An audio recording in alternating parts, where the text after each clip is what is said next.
Kenapa mengambil peran ini sebagai ayah?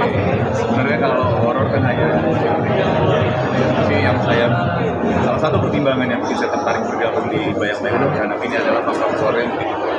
Dan seorang ayah waktu itu dan anak saya sudah mengenali waktu itu setelah pernikahan. Dan saya pikir ada pengalaman pribadi saya yang bisa saya masukkan di situ sebagai seorang ayah, sebagai suami, kepala rumah tangga pada umumnya. Saya pikir kita yang bisa terjadi sama siapapun, bahwa kita mulai pernikahan adalah sepasang suami istri yang mencintai dan muncul anak. Pertanyaan apakah dengan anak itu akan boy sugar menengah atau jadi ada isu yang mereka tidak bisa tadi sudah di masalah baru.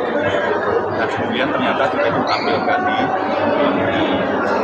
yang dalam aspek yang tidak mungkin jarang terjadi di keluarga tunggal, tapi sudut pandang yang tadi saya bilang saya bisa menerapkan memperkuat aspek emosional ini di luar aspek kekerian dan keluarga. Gimana cara main sebagai suami istrinya dengan Tasya? Baru pertama kali ketemu saya Tasya sama Ali juga yang pasti sama seperti prosedur film lainnya kita dari kenalan secara pribadi, terus kemudian ada kita perkuat fondasi karakter kita masing-masing yang kita pakai masing-masing tadi ya. Lalu kemudian kita diskusi apa yang kita bisa sambungkan dari fondasi kita, fondasi Kia dan fondasi Ali tentunya semuanya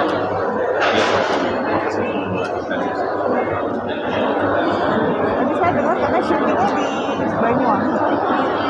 Nah ini kita Banyuwangi. Oh iya banyak banget ya syuting di ini. Iya banyak banget itu syuting di Banyuwangi, di Bromo, Malang, Batu, Malang. Ya alas Baluran, itu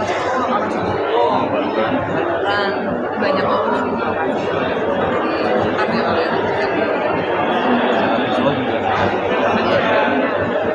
saya juga bikin tempat-tempatnya kan banyak-banyak yang horor gitu memang. Jadi emang vibes-nya juga mendukung.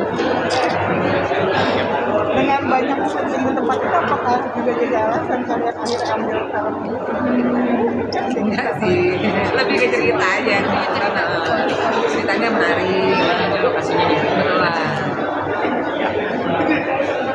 Ali ada ketakutan tersendiri nggak sih, kan lu ditawarin ini syutingnya masih kecil ya, ada ketakutan-takutan atau bayang-bayang mengerikan gitu? Karena horor Ya. jujur enggak sih, karena aku tahu karena kalau syuting kan banyak orang dan aku juga tahu kalau konsekuensinya di film hal-hal mistis yang akan terjadi di set itu kebetulan aku kurang ingat, tapi aku tetap berusaha untuk berani walaupun agak takut-takut. Tapi ada nggak kejadian-kejadian kayak horor gitu?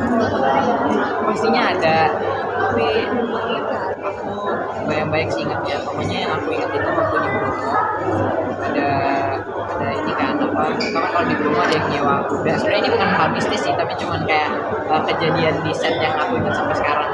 Jadi kan kalau di Bromo kan ada yang kayak sewa-sewa kuda gitu kan, terus aku sama ayah aku naik kuda, terus harus sampai kudanya tuh kayak tiba-tiba marah, padahal kata-kata kuda dia marah pokoknya, terus nabrak motor, terus aku sama bapakku jatuh, terus kayak cedera bentar, terus yang punya kuda tiba-tiba bilang coba deh itu agak lagi, terus pokoknya dia kayak panjang gitu terus tiba-tiba hilang orangnya. Terus tiba-tiba kayak habis kudanya diambil, aku dipakein beban, terus kemudian satu lagi hilang. Nggak tahu. Udah mistis itu adalah bisa dapat pesan. Kalau yang lain mungkin atau mungkin justru ya jangan yang serem juga, mungkin ada paling jauh pengalaman sama syuting di hutan itu. Ya waktu itu emang alas jebol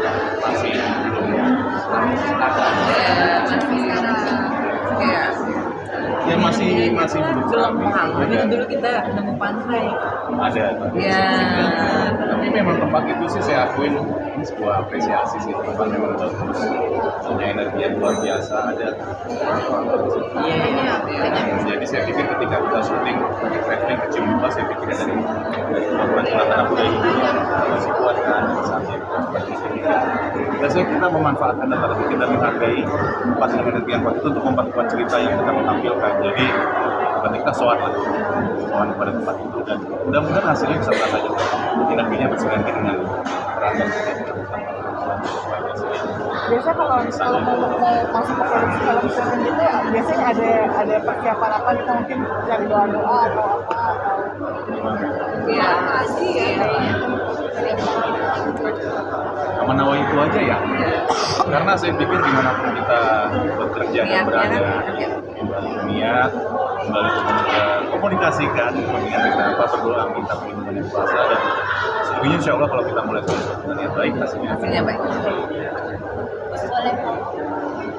boleh, kasihkan ya? Ya. Oke. boleh berpekan ya? Kita lihat Dua kali. Barengan aja baru. ya. Oke. Bayang-bayang. Ya. 16 Januari ini biasa. Ya. Ya, Barengan. ya, oke. Jangan lupa saksikan Bayang-bayang Anak Jahanam tanggal 16 Januari 2025. Ya, Be, ulang. Canggih. Ayo. Berarti semua Udah mau habis itu. Ya. Oke. Jangan lupa saksikan Bayang-bayang Anak. Ini emang nih. Yuk, ulang. 1, 2, 3. Jangan lupa saksikan Bayang-bayang Anak Jahanam tanggal 16 Januari 2025 di bioskop. Terima kasih. Udah? Boleh. Berapa ya?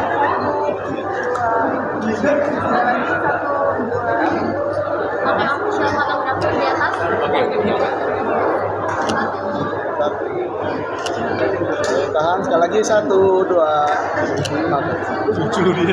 Jujur. Terima kasih kakak-kakak. Teman-teman terima kasih.